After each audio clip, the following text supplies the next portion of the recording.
புத்தர் சொன்னதுல இருந்து ஆரம்பிப்போம். புத்தர் நடுவில் இருக்கிற புரோக்கர்ஸ் சொல்லக்கூடிய குருமார்கள், பிரீஸ்ட், சாமியார்கள் இவங்கெல்லாம் நம்பாதீங்க, புத்தகத்துல இருந்த கருத்தை நம்பாதீங்க, உங்களுடைய ஆன்மாவை நம்புங்கள்னு சொல்றது. எப்படிங்க ஆன்மாவை நம்புறதுன்னு கேட்டீங்கன்னா, நமக்கு 38 வகையான அதிர்வலைகள், அதிர்வு எழுச்சிகள், அதிர்வு உணர்வுகள் இருக்கு. அந்த உணர்வை ஒவ்வொன்றாக கழித்து கொண்டே வந்தால், 38 இருக்க வேண்டிய அவசியம் இல்லை, ஒரு 7-8 கழித்து கொண்டே வந்தால், ஒவ்வொன்றும் கழியும் போது பிரபஞ்சத்தினுடைய இயக்கம் நமக்குள்ள உள்ள ஒரு மாற்றத்தை உருவாக்குகிறது. அந்த மாற்றத்தை உருவாக்கும் பொழுது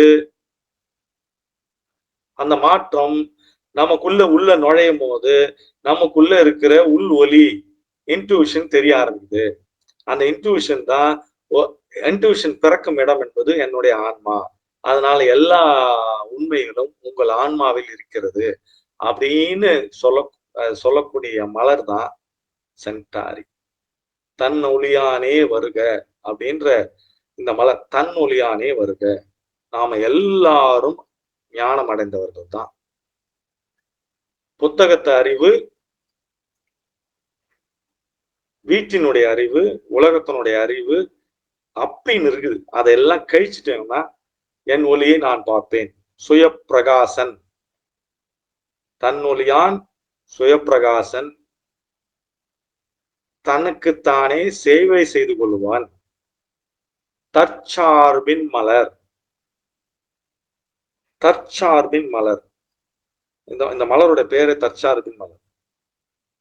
தன் ஒளியின் மலர், சுயப்பிரகாசத்தின் மலர், உண்மையின் மலர், கருத்தே இல்லாதவர்களின் மலர். அதாவது போற போக்கில் எல்லாத்தையும் எடுத்துக்கலாம் அப்படின்னு. அதாவது 38 மலர்கள்ல ரொம்ப நல்லவங்க அப்படின்னு பார்த்தோம்னா, இதுல போன தடவை சொன்னோம், கருத்து சொல்றது, அகங்காரமா நடந்துக்கிறதுலாம் இருக்குது. வெறும் இல்லை, இதுல அடிமைத்தனம், சிரித்து கொண்டே சேவை செய்வது, இவர்களால் தான் உலகம் நடக்குது. உலகத்தின் அச்சாணி, உலகத்தின் அச்சாணி இவங்கதான். அச்சு ஆணி போயிருச்சுன்னா முடிஞ்சிருச்சு. என் வாழ்வின் அச்சாணி, ஒவ்வொரு குடும்பத்தின் அச்சாணி. ஏதோ ஒரு மனிதர், ஏதோ ஒரு குடும்பத்தில் ஒருவர் இந்த சேவை செய்யவில்லை என்றால் குடும்பம் வளராது. ஒரு நிறுவனத்தில் ஒரு குழுவாக இருக்கிறவர்கள் இந்த சேவை செய்யவென்றால் வளராது. ஒரு சமூகத்தில் இவ்வளவு பேரு, காவா நோன்றவங்க, விவசாய கூலிகள், விவசாயிகள், துப்புரவு பணியாளர்கள், பிளம்பர்ஸ், அந்த சேவை செய்யக்கூடிய தொழில்கள் எல்லாமே இல்லைன்னா நம்மளுடைய சக்கரம் ஓடாது.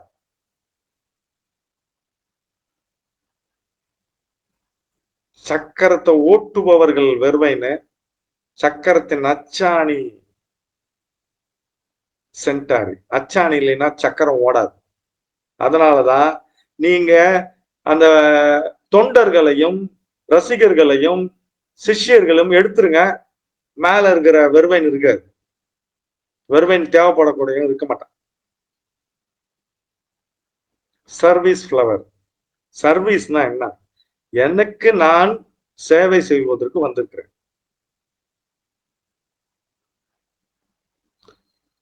Service for self, serve yourself, serve yourself சொல்லப்படுது. Joy of serving. நான் தொண்டு செய்கிறேன், தொண்டில் மகிழ்ச்சி. அன்பர் பணி செய்ய என்னை ஆளாக்கி விட்டு விட்டால் இன்ப நிலை தானே வேந்ததும் பராபரமே அப்படின்னு டிக்ளரேஷன். அன்பர் பணினா என்ன? எனக்கு நான் பணி செய்து கொண்டேன், என் பணி என்ன என்று தெரிந்து விட்டது, அதனால் நான் பணி செய்கிறேன் மக்களுக்கு. நல்ல கவனிகள் நான் சொன்ன ஸ்டேட்மெண்ட். எனக்கு நான் பணி செய்து கொண்டேன், என் பணி என்ன என்று எனக்கு தெரிந்து விட்டது, நான் எதற்கு வந்தேன் என்று தெரிந்து கொண்டேன், எனக்கு நான் பணிவிடை செய்து கொண்டேன், அதனால் பணி செய்கிறேன்.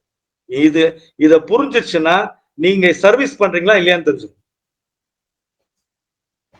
உங்களுக்கு பணிக்கப்பட்ட பணி என்ன? உங்களுக்கு பணிக்கப்பட்ட பணி என்ன? இந்த இறையால், இந்த இறைவனால், இந்த பிரபஞ்சத்தால் உனக்கு பணிக்கப்பட்ட பணி என்ன என்று தெரிந்து அதுக்கு அதை செய்துட்டீங்கன்னா அதுக்கப்புறம் வர்றதெல்லாம் தான் சேவையை தவிர, நான் 100 பேருக்கு அன்னதானம் பண்ணிட்டேன், நான் 10,000 பேருக்கு கண்ணு கண்ணாடி குத்துட்டேன், நான் வந்து உலகத்துல வந்து காவாவை கிளீனா பண்ணிட்டேன், மேல அங்க இங்க, இதெல்லாம் சேவை கிடையாது. சேவை, என் சேவையின் காரணமாக நான் தற்சார்புடையவனா இருக்கிறேன், தற்சார்பு உடையவனாக இருக்கிறேன். அந்த தற்சார்பு தான் எனக்கு என்ன பண்ணிருக்குன்னா, தன் ஒளியால் தன் ஒளி, எனக்கு ஒளி கிடைச்சா தானே நான் ஒளி காட்ட முடியும்.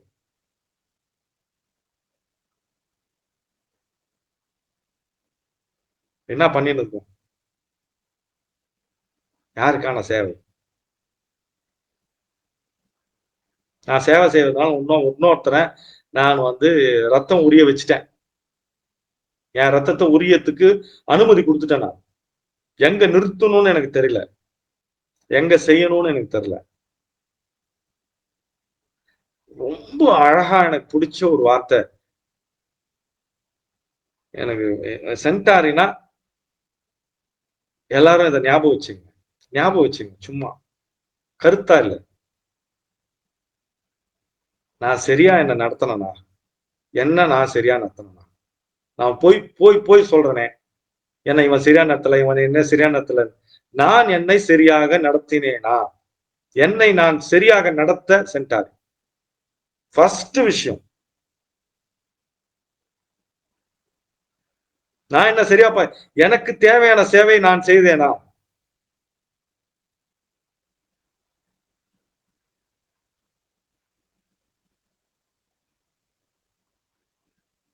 எனக்கு பணிக்கப்பட்ட பணியை பண்ணனா? எனக்கு பணிக்கப்பட்ட பணின்னு எனக்குன்னு பிரத்யேகமாக செய்யப்பட்ட அளிக்கப்பட்ட பணியை செய்தனா?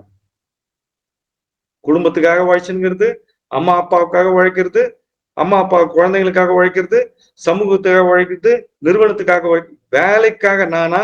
எனக்கு வேலையா? வேலைக்காக நான் மாதிரி ஆயிட்டேன். அந்த துப்புரவு பணியாளர்கள், மழை பெஞ்சது, புயல் அடிச்சது, 24 மணி நேரம் வேலை. என்னடா செஞ்சுருக்கிறோம்?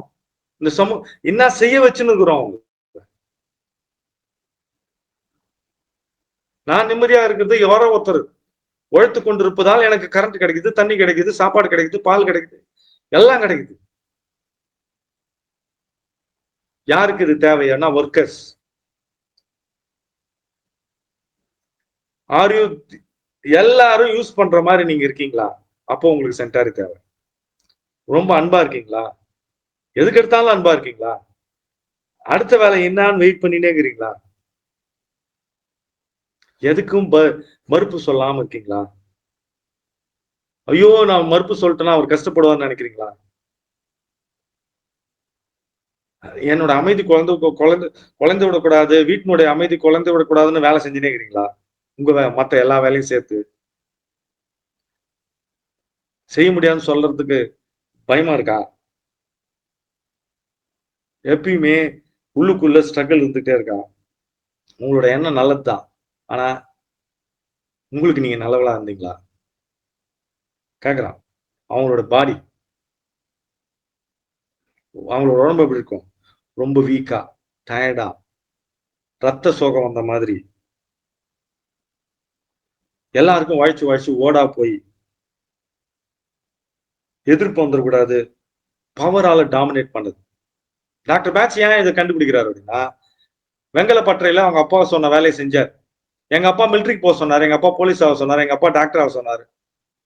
ஆனா உள்ளுக்குள்ள இருக்கிறது, நான் விவசாயம் ஆகணும், நான் வந்து இன்ஜினியர் ஆகணும், நான் வந்து ஆர்டிஸ்ட் ஆகணும், நான் வந்து டான்சர் ஆகணும்னு சொல்லுது. எங்க அப்பா ஆக சொன்னாரு, அதனால ஆயிட்டேன்.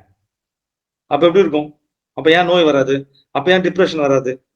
உள்ளுக்குள்ள இருக்குது வேற ஒண்ணு சொல்லுதே. எப்பயுமே காத்து கொண்டே இருக்கிறாங்க, எதனா ஹெல்ப் பண்ணலாமா அப்படின்னு. திறந்த மனதோட நல்லவங்க அவங்க. எப்பயுமே அவைலபிள். அவங்க எப்பயுமே வெயிட் பண்ணிட்டு இருக்காங்க, எதனா சொல்லுவீங்களா. ரொம்ப சென்சிட்டிவான ஆளு. ஸ்டடீஸ், ரிலிஜன், கல்ட், புக்கு, எப்பயுமே ஒரு பதட்டம், யாருக்குன்னா ஹெல்ப் பண்ணனே ஆகணும் அப்படின்னு. இவங்க சின்ன வயசுல பவர், சின்ன குழந்தைங்க 5 வயசு குழந்தைங்கள சொல்லு இதை படிச்சா நல்லது அதை படிச்சா நல்லது, நீ டான்சர் ஆகணும், நீ வந்து ஆக்டர் ஆகணும்னு சொல்லிட்டு அழுத்தம் அழுத்தம் அழுத்தம் அழுத்தம் கொடுத்ததன் காரணமாக அவங்க அதே அடிமைத்தனத்துக்கு போயிடுறாங்க. ஒரு ஒய்ஃபோ ஹஸ்பண்டோ பாதிப்புக்கு உட்பட்டு வேலை செஞ்சு செஞ்சு செஞ்சு செஞ்சு செஞ்சு அடிமையாவே இருக்குது. குரலே எழுப்ப முடியல, குரலும் வராது, காதும் கேட்காது, காதுல ரீங்காரம் ஓடிட்டு இருக்கோம், முதுகு வளைஞ்சு போயிருக்கும், லம்பார் ப்ராப்ளம், நெக்கு ப்ராப்ளம், நிக்க முடியாது. ஏன்னா வளைஞ்சு வளைஞ்சு வளைஞ்சு வளைஞ்சு கேள்விக்குறி ஆயிட்டாங்க. கேள்விக்குறி வளைஞ்சிருக்கும், பாத்துருக்கீங்களா.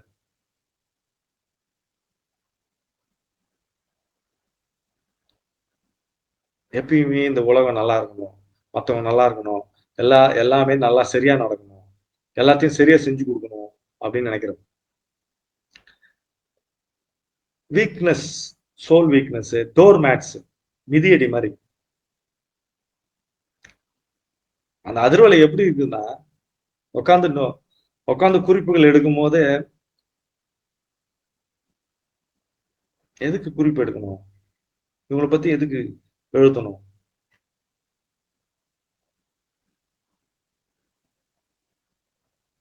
அக்கப்போர் போனவன் அநியாயம் பண்ண பேர்லாம் ஹிஸ்டரியில இருக்குது.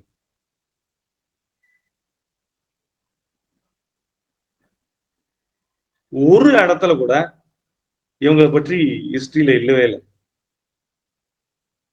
மக்கள் புரட்சி, அவ்வளவுதான்.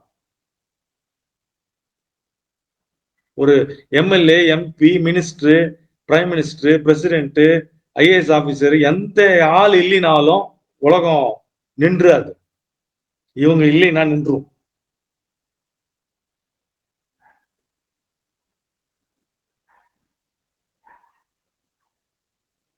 குடும்பம் சம்பிச்சிரும், நிர்வாகம் சம்பிச்சிரும். எந்த இடத்துலயுமே வந்து ஒரு எதிர்ப்பு காட்டாதவங்க, எதிர் அதாவது எதிர்த்தா வேலையாவாதெல்லாம் கிடையாது. அதாவது இவங்க எதிர்த்துட்டா நம்ம வந்து நமக்கு எதிர்க்கிற நிலை நம்ம இல்ல, அதனால எதிர்க்கிறது இல்ல, எதிர்க்கவே தெரியாது இவங்க.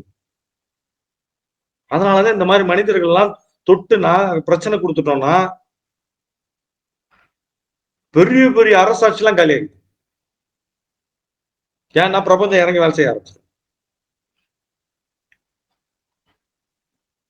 ஏன்னா எதிர்க்க தெரியாது. அவங்க உழைத்து உழைத்து அன்பு செலுத்தி செலுத்தி செலுத்தி சேவை செஞ்சு செஞ்சு மக்களுக்கு தொண்டாட்டி தொண்டாட்டி தொண்டாட்டி. அதனாலதான் நம்ம நம்ம பாரம்பரியத்துல இறைவனே தொண்டருக்கு தொண்டரா இருக்கான். ஞானிக்கு போய் தொண்டு செய்யறது இறைவன். பெரிய சச்சங்கம் பண்ணவனுக்கு தொண்டு செய்யல, தொண்டனுக்கு தான் தொண்டு செய்யறான். அதனால நல்லா கவனிக்கணும், தொண்டருக்கு தொண்டன். அப்போ நீங்க தொண்டனை முழுமையா தன்னை தெரிந்த தொண்டவனை அவன் வந்து எந்த விதமான எதிர்ப்புணர்வும் காட்ட மாட்டான். அவனை தொட்டுட்டீங்கன்னா இறைவன் வேலை செய்ய ஆரம்பிச்சிடும். உங்களுக்கு எல்லா மட்டத்திலும் பிரச்சனைகள் உடலால், மனதால், பிரபஞ்சத்தால், அதாவது அந்த இயற்கை சீற்றத்தால் அப்படி இருந்ததுன்னா சென்டாரி மட்டும் ஒரு 6 மாசம் போட்டு எந்த ரெமடியும் பார்க்காதீங்க, எடுக்காதீங்க, எந்த புக்கையும் பார்க்காதீங்க, எந்த சேனலும் பார்க்காத, சென்டாரி மட்டும் எடுத்துக்கணும், 2 வேலை எடுத்துக்கிட்டே இருங்க. அப்புறம் பாருங்க. ஆனா இயல்பு நிலை எப்படி இருக்கும், எல்லா மடத்திலும் பிரச்சனை, எல்லா மடத்திலும் சிக்கல், எல்லா மடத்திலும் இது இருக்கு. நான் எதிர்ப்பு காட்டுற திராணி இல்லை. மிகவும் கவனமாக கையாள வேண்டிய ஒரு மலர்ல சென்டாரி ஒன்று. பின்னாடி நீங்க அதனுடைய வளர்ச்சி, அதனுடைய மலருடைய ஜெஸ்டர்ஸ் சொல்லக்கூடிய ஃபார்ம் அண்ட் ஃபங்க்ஷன், அந்த ஃபார்ம்னா வடிவமும் அதனுடைய செயல்பாடுகளும் பாத்தீங்கன்னா அதிர்ந்துருவோம் அப்படியே தகால். நான் ஒரு ஃபேமிலியில பார்த்தேன், ஒரு அம்மா வந்து ஒரு 60-70 வருஷமா, 65 வயசு இருக்கும், அப்படி ஒரு உழைப்பு. ஹஸ்பண்ட் காப்பாத்துறது, ஹஸ்பண்ட் இறந்துட்டாரு, ஹஸ்பண்டை வளர்த்தாங்க, பசங்களை வளர்த்தாங்க, பெண்களை வளர்த்தாங்க, எல்லாரையும் வளர்த்தாங்க. எதுவுமே எதிர்ப்பு தெரிவிக்க மாட்டாங்க. ஒரு கட்டத்துல என்ன ஆச்சுன்னா, அந்த குடும்பத்தை சேர்ந்த அந்த பசங்க என்ன பண்ணாங்கன்னா, அவங்கள ஒரு மாதிரி ரொம்ப நெருக்கடிக்கு உள்ளாக்கி ரொம்ப அசிங்கப்படுத்திட்டாங்க. இது நீங்களாம் கூட அனுபவத்துல பார்த்திருப்பீங்க. அந்த மாதிரி அந்த வீட்டை விட்டு அப்படியே வெளியே வந்துச்சு. துணியோட ட்ரெஸ்ஸோட வந்துச்சு. வேற வீட்லயே போய் பெரிய குடும்பத்தை சேர்ந்த பொண்ணு யார் வீட்டுல போய் வேலைக்காரம்மா மேல வேலை இருந்தது. அவங்க வீட்டுல இடம் கொடுத்தாங்க, தங்கிருச்சு. அதுக்கப்புறம் அந்த குடும்பத்தை சேர்ந்த அவங்களுடைய மகன்களும் மகளும் கெஞ்சி பார்த்துட்டாங்க. ஒரே ஒரு இன்ச்சு கூட திரும்பி கூட பார்க்க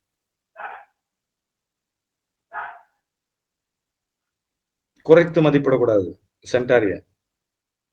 அவங்க நின்னுச்சுன்னா, அவங்க நிக்கணும்னு நிக்க வைக்கணும்னு நினைச்சாங்கன்னா மொத்தத்தையும் நிக்க வச்சிருவோம்.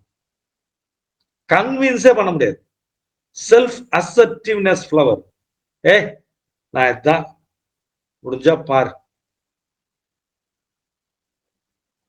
என்ன வேணாலும் பாரு.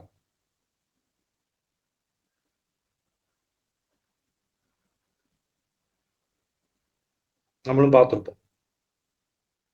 கண்ணுக்கு தெரியாம இருக்கிறோம். நான் என் பையன்கிட்ட ஒரு நாள் சொன்னேன், டேய் தம்பி, புத்தகத்துல வெளியில வெளியே பெரிய பெரிய ஆளுங்க பேசுற மோட்டிவேஷனு, அப்புறம் சினிமாக்காரங்க, அரசியல்வாதிங்க, ரிலீஜியஸ் லீடர் அவன் பேசுறதெல்லாம் விட உனக்கு அருகாமையில் இருக்குல்ல உன்னுடைய உறவினர்கள், பெற்றோர்கள், நண்பர்கள், பக்கத்துல இருக்கிறவங்க செய்யற செயல்ல பாடுறா, அதுலதான் அற்புதம் இருக்குது.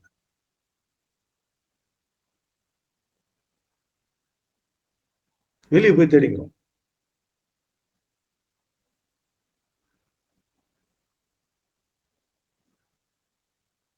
இன்னும் ஒரு 6 மாசம் சென்டாரி வேலை செய்ய போகுது. அப்ப பார்ப்போம் என்னென்ன வேலை நடக்க போகுது அப்படின்னு. சப்ஜெக்ட் பவர் எப்பயுமே பவர்னால பாதிக்கப்பட்டவங்க இருக்கிறதுல ரொம்ப பாதிப்பு. பவரால பாதிக்கப்பட்டவங்க சைக்காலஜிக்கல் டிஸ்போசிஷன், மனது அவங்க வில் பவர் ஜாஸ்தி, இவங்களுக்கு வில் பவரே கிடையாது சுத்தமா. டிஸ்கன்டென்ட், டிப்ரெஷன்ல இருக்கிறவங்க, சில ஸ்பைனல் கார்டு ப்ராப்ளம் வர்றது, சின்ன குழந்தைங்கள்ல பாதிக்கப்பட்டது, எக்ஸ்ப்ளாய்டேஷன், அவங்கள பாதிக்க வச்சுட்டாங்க, தவறா கையாண்டாங்கன்னா கூட இந்த சென்டாரி மனநிலை உருவாயிடும். யாருக்கான சேவை? கேள்வி. யாருக்கான சேவை? யாருக்கான சேவை? உயர்ந்த சேவை. எனக்கான சேவை உயர்ந்த சேவை. எழுதி வச்சுக்கோங்க. எனக்கான தேவை, எனக்கான சேவை உயர்ந்த சேவை. நான் இந்த பிரபஞ்சம் என்னை நம்பி மிகுந்த அன்போடும் கருணையோடும் என்னை அனுப்பி இருக்கிறது இந்த உலகத்துக்கு. ஊராம் போட்ட வேஷத்துக்கும் உலகம் காட்டிய வழிக்கும் வரவில்லை நான் வாழ்வதற்கு. எவ்வளவு நாள் தான் காவடி தூக்குறது? எவ்வளவு நாள் தான் மத்தவங்களை காவடி வாழறது? என்ன பண்ணிருக்கிறோம் அப்படின்னு. யாருக்கான சேவை இது? அடுத்து அலோவிங் டாமினேஷன். டாமினேஷன் அலோ பண்ணுவாங்க, அதுல ஒரு சுகம் உண்டு.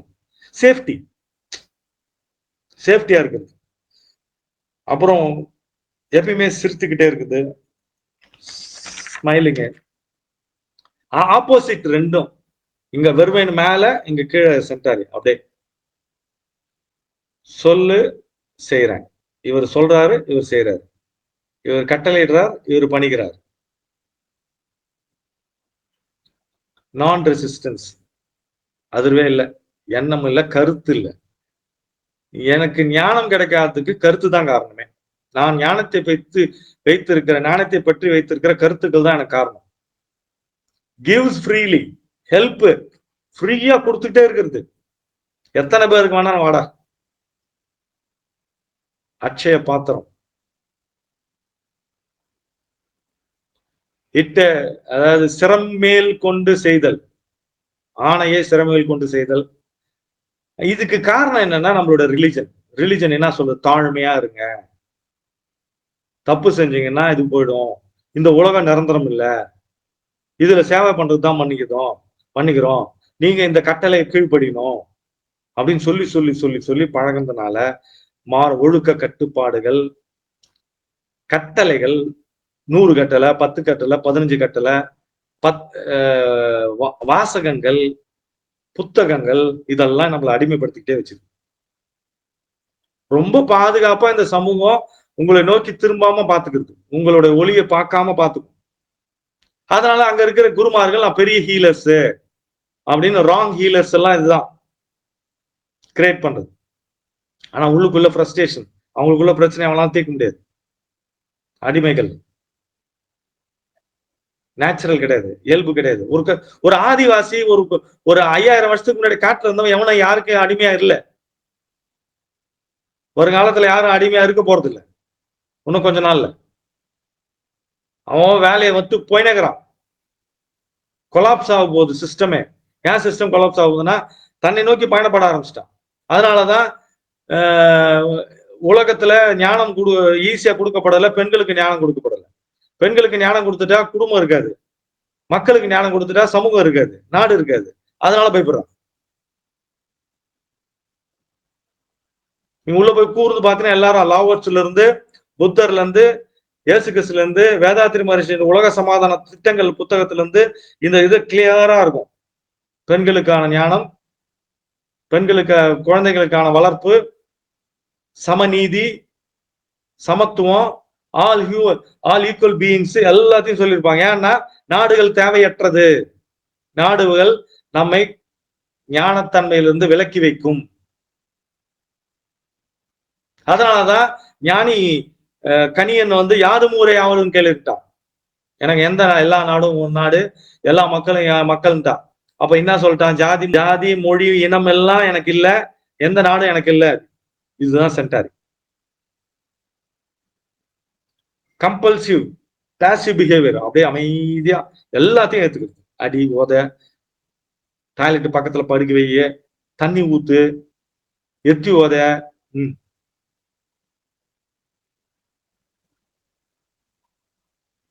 கவனம் தேவை. சென்டாரி மாதிரி மக்களுக்கு கையாளும் போது மிக கவனம் செய்ய, நம்மளுடைய ஒட்டுமொத்த தலைமுறையை காலி பண்றோம்.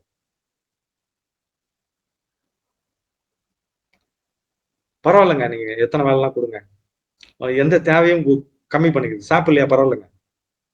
அன்ரிஃப்ளெக்டிவ் இன்னர் கம்பல்ஷன், எதுக்கு யோசனை பண்ணாம செய்துக்கிட்டே இருக்கு.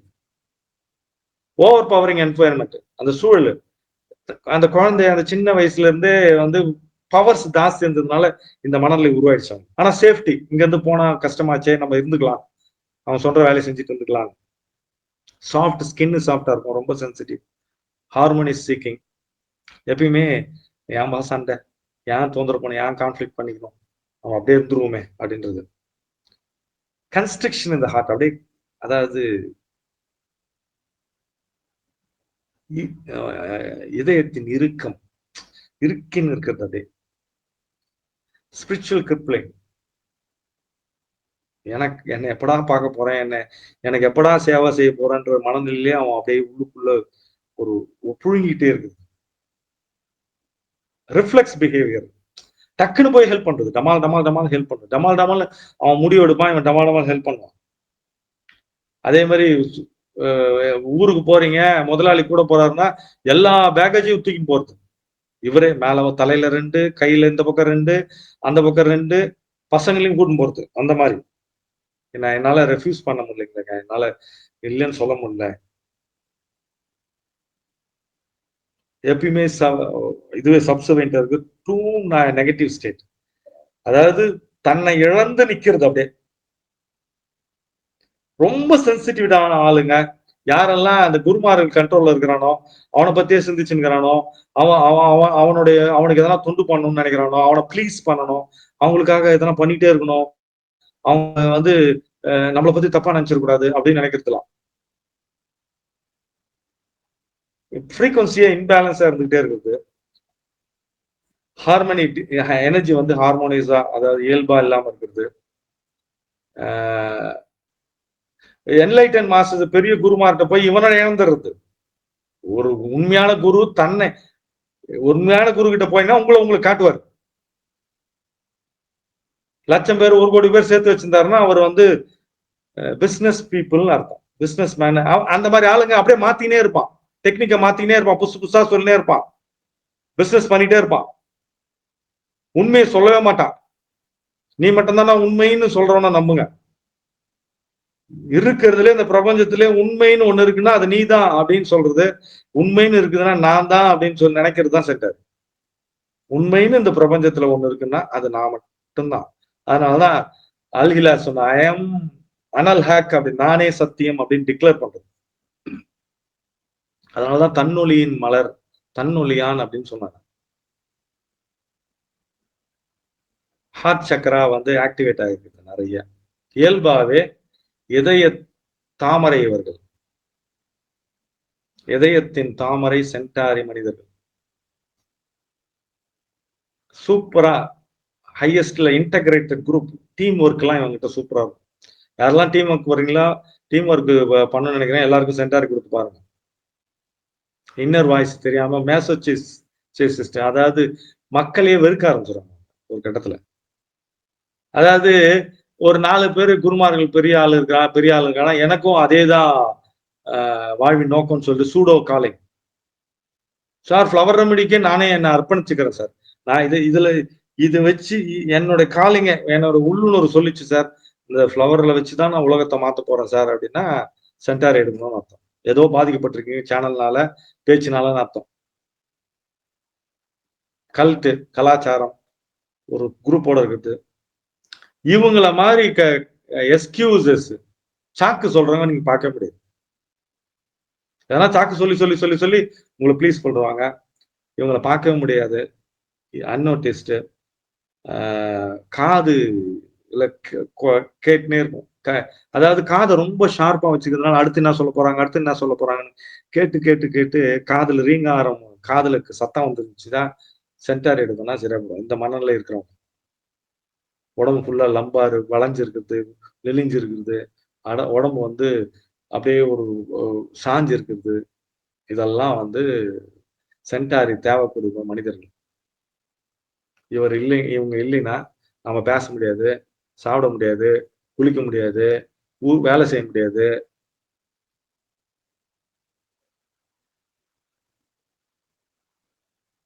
இல்லாமல் இருந்து ஆட்சி செய்வது வெறுவேன், இருந்து கொண்டு இல்லாமல் இருப்பது சென்டாரி.